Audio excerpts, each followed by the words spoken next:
Welcome back to Empowered. I'm Elizabeth Namofsky. On today's episode, we're discussing Wine Witch on Fire, a wine memoir, national bestseller, and personal journey of Natalie MacLean. Natalie, before we went to break, we were talking about witches and Narnia. So please continue.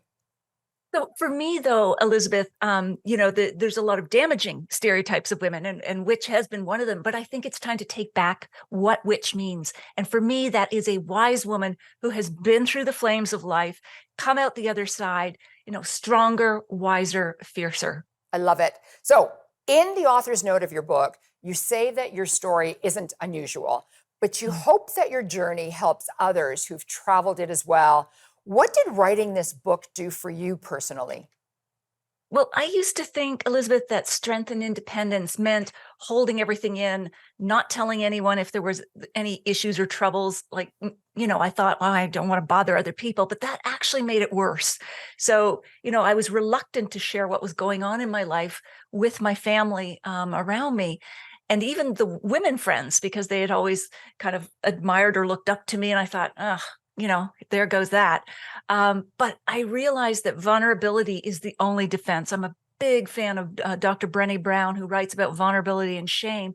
But what I realized is when I started telling, what was really happening to friends, they in turn opened up to me, and just our friendship went to a much deeper level.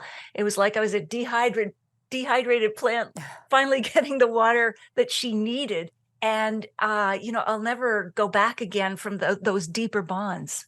I'm a firm believer of surrounding ourselves with some pretty incredible people so that when you are at your lowest and you fall, you've got somebody that can help pick you up and help understand what you're going through and get you to that next level. So I'm going to talk about struggling.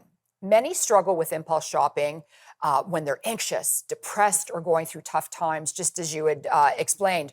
Now, you were listening to a radio show when you heard them discuss the fact that consumers impulse shop to close their gap between their ideal self and their real self. And not that you were impulse shopping, but you realized that you were actually doing that with your wine consumption.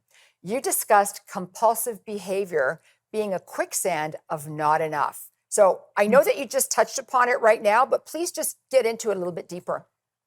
Sure. So there were various situations where, maybe I would open a really expensive bottle of wine. I'd think, well, it's not going to be as good the next day, so I may as well finish it. It's like cleaning all the peas off your plate.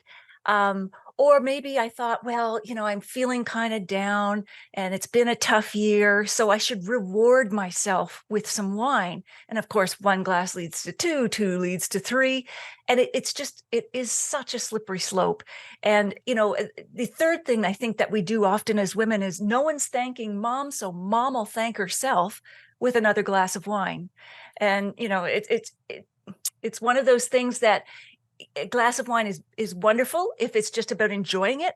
But if it's about relieving stress, can we take 5 seconds to do a circuit breaker and say, is there another way I can handle this? Could I go for a walk, take a bath, watch a favorite show?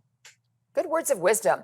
I want to talk about your credit card journey because this is really important.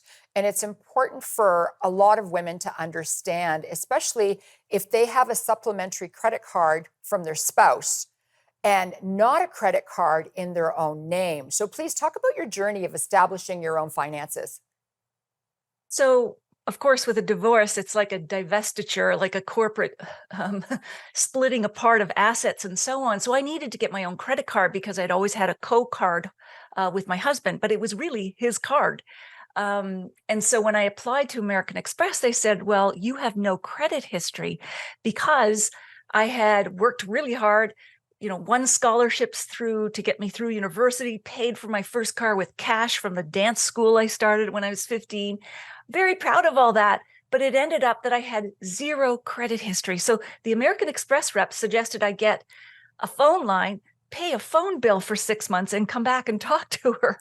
Then I went to get a phone line and I had no credit history. So I had to get my ex-husband on the phone with me with the Bell rep so that he could give permission that I could get my own phone line because the phone line was in his name. It was incredible untangling all of this.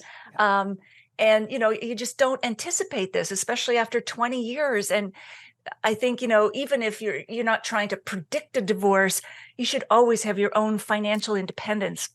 And I remember the day that credit card came in the mail, Elizabeth. I felt like it was my merit badge for shopping, like a Girl Guide. But it was a symbol of independence and a And we're lesson that I didn't forget.